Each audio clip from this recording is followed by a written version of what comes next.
نحمده ونصلي ونسلم على رسوله الكريم اما بعد اعوذ باللہ من الشیطان الرجیم بسم اللہ الرحمن الرحیم النبی اولی بالمؤمنین من انفسهم وازواجہ امہاتہم صدق اللہ العظیم الصلاۃ والسلام علیک یا سیدی یا رسول اللہ وعلی آلک واصحابک یا سیدی یا حبیب اللہ اللہم صلی علی سیدنا و مولانا محمد معدن الجود والکرم وآلہ وصحبہ وبارک وسلم۔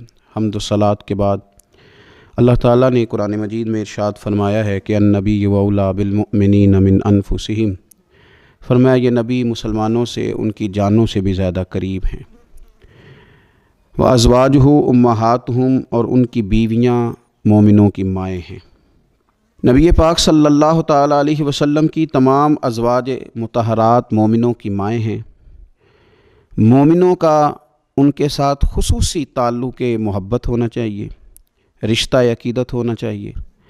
اپنی ان ماؤں کے ساتھ مسلمانوں کی دلچسپیاں بڑی خوبصورت ہونی چاہیے۔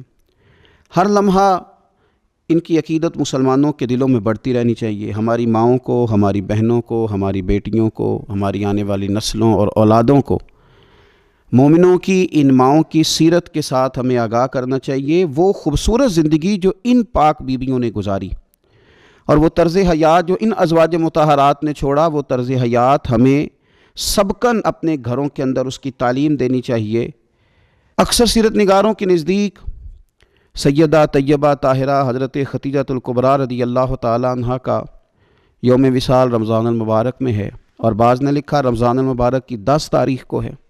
کائنات ارضی پر جن لوگوں نے وفا کی تاریخ لکھی اور اس دھرتی پر جن لوگوں نے وفاداری کو حسن، وقار اور خوبصورتی کے ساتھ قائم فرمایا، اور جن کی تاریخ انسانیت کو زندہ رکھے گی، اور جن کا نام قیامت تک لوگوں کے لیے مشعل راہ رہے گا، اور جن کی محبتوں سے لوگ خیرات حاصل کرتے رہیں گے، ان میں ایک نام ہے سیدہ ختیجہ الکبریٰ رضی اللہ تعالی عنہ کا۔ حضرت ختیجہ الکبریٰ رضی اللہ تعالی عنہ نبی پاک صلی اللہ تعالی علیہ وسلم کی سب سے پہلی زوجہ ہیں، اور یہ وہ خوبصورت خاتون ہے جن کی موجودگی میں نبی پاک علیہ السلام نے دوسرا نکاح نہیں فرمایا۔ یہ حضور کے نکاح میں آئیں اور 25 سال انہیں حضور علیہ السلام کے ساتھ رفاقت کا شرف حاصل رہا۔ بڑی امیر تھیں، بڑا مال تھا، اللہ نے بڑا نوازا تھا، لیکن انہوں نے ہر چیز حضور کے مقدس قدموں پہ نچھاور کر دی۔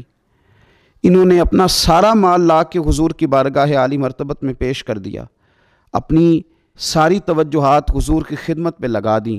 حضور علیہ السلام جب کفار کی ظلم و ستم سے، ان کی طرف سے آنے والی تکلیفوں سے پریشان ہو کے لوٹتے تو یہ مقدس خاتون میرے قریب محبوب کی دلجوئی کرتی۔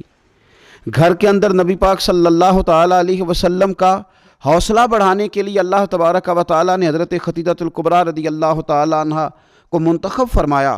آپ حضور علیہ السلام کی خدمت کرتی، حضور سے محبت کرتی، حضور کی ساری اولاد سوائے ایک صاحبزادے کے حضرت ختیجہ الکبریٰ کے بطن نور سے ہوئی۔ اس ملکہ نے امیری چھوڑ کے حضور کے ساتھ فقیری کی، صبحیں بتائیں، شامیں بتائیں، جن کے لیے بہت ساری کنیزیں خود خدمت کرنے کے لیے موجود رہتی تھی۔ اس خاتون نے پھر اپنے دست مبارک سے حضور کی خدمت کی، کھانا پکایا، کپڑے دھوئے، ڈیوٹیاں کیں۔ قربان جائیں، حضرت عائشہ صدیقہ رضی اللہ تعالیٰ عنہ فرماتی ہیں میں نے رشک کیا ہے ساری زندگی حضرت ختیجہ الکبریٰ پر۔ اتنا ذکر حضور کرتے گھر میں ان کا، اتنا ذکر کرتے، اور کبھی ہم ذکر چھیڑ دیتے کہ حضور آپ حضرت ختیجہ کا ذکر کرتے ہیں تو پھر تو حضور اور زیادہ سیدہ ختیجہ کا تذکرہ کرتے، اور زیادہ محبت کے ساتھ ان کی بات کرتے۔ یارو کبھی آپ غور کریں کہ یہ وہ عظیم خاتون ہے کہ جن کی سہیلیوں کے ساتھ بھی حضور اچھا سلوک فرماتے، ان کی سہیلیوں کو تحفے بھیجتے، کھانا پکا پکا کے ان کے گھروں میں روانہ کرتے، ان کا پیار کے ساتھ ذکر کرتے، ان کا تذکرہ کرتے۔ آپ کو بخاری مسلم میں حدیث ملے گی، حضرت ابو ہریرہ رضی اللہ تعالیٰ عنہ ارشاد فرماتے ہیں کہ حضرت جبریل امین علیہ السلام حضور کی خدمت میں حاضر تھے، تو حضرت ختیجہ الکبریٰ رضی اللہ تعالیٰ عنہ کھانا پکا کے لا رہی ہیں، تو حضرت جبریل امین علیہ السلام عرض کرنے لگے یا رسول اللہ یہ ختیجہ کھانا لے کے آ رہی ہے، اس کے برتن میں آپ کے لیے کھانا ہے، سالن ہے۔ حضور جب ختیجہ آ جائے تو اسے اس کے رب کا سلام کہہ دیجئے گا، رب نے ان کے لیے سلام بھیجا ہے انہیں اللہ کا سلام کہہ دیجئے گا، رب کریم نے سلام بھیجا ہے۔ اور فرمایا رب کریم نے ان کے لیے جنت میں ایک گھر بنایا ہے اور میں اس کی بشارت دینے آیا ہوں۔ وہ موتیوں سے بنا ہوا گھر ہے جس کے اندر کوئی شور نہیں ہوگا، کوئی تکلیف نہیں ہوگی، جو رب کریم نے سیدہ خدیجۃ الکبریٰ کے لیے بنایا۔ بڑا بڑا لوگ مدر ڈے بناتے ہیں، ماؤں کا دن مناتے ہیں، ماؤں کے لیے لفظ کہے جاتے ہیں، شعر کہے جاتے ہیں، پھول بھیجے جاتے ہیں، پیار کی بولی بولی جاتی ہے۔ کائنات میں اگر لوگوں نے مدر ڈے منانا ہے، ماں کا دن منانا ہے، تو سیدہ خدیجۃ الکبریٰ کا دن منایا جائے۔ اس ماں کا دن منایا جائے جس نے ماؤں کا وقار بلند کیا۔ اس عظیم خاتون کا دن منایا جائے جس نے لوگوں کو بتلایا کہ کائنات میں وہ بیویوں جن کے خاوند، جن کے شوہر دنیا میں کوئی بڑا کام کر رہے ہیں، وہ عورتیں اپنا کردار اس طرح کا بنائیں کہ وہ معاون بن جائیں، وہ مددگار بن جائیں۔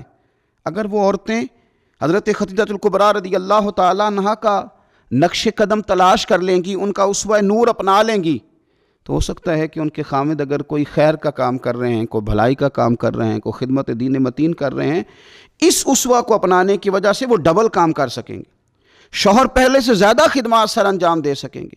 اس خاتون نے اپنی وفاؤں کا رخ اس طرح موڑا کہ اگر میں کہوں کہ وفا کا دوسرا نام ہی سیدہ خدیجۃ الکبریٰ ہے، اگر میں کہوں کہ ادب کا دوسرا نام ہی سیدہ خدیجۃ الکبریٰ ہے، اگر میں کہوں کہ شوہر کی فرما برداری کو کسی ایک جملے میں سمیٹا جا سکتا ہے، تو اس جملے کا نام سیدہ خدیجۃ الکبریٰ ہے۔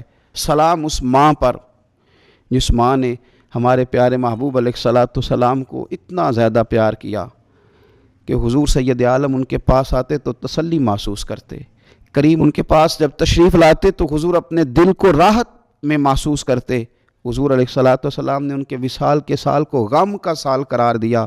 آؤ اس ماں کو خراج تحسین پیش کریں، اس ماں کا ذکر کریں، 10 رمضان مبارک کا سارا دن اس ماں کا ذکر کر کے گزاریں، ان کے لیے اپنے دل میں محبت پیدا کریں، اپنی بیٹیوں کو، اپنی بہنوں کو اور اپنے گھر والوں کو یاد کرائیں کہ یہ یوم ہے سیدہ خدیجۃ الکبریٰ کا۔ اس دن کے موقع پر اپنی ماں کو سوٹ کا تحفہ پیش کریں، کپڑے خرید کے دیں، اس موقع پر اپنی بیٹی کے لیے تحفہ لیں، اس موقع پر اپنے گھر والوں کے ساتھ اپنے رویے کو نرم کریں کہ آج دن ہے سیدہ خدیجۃ الکبریٰ کا۔ اے اللہ صدقہ سیدہ خدیجۃ الکبریٰ کا ہم سب کی ماؤں کو جنت میں ٹھنڈی جگہ عطا فرمانا۔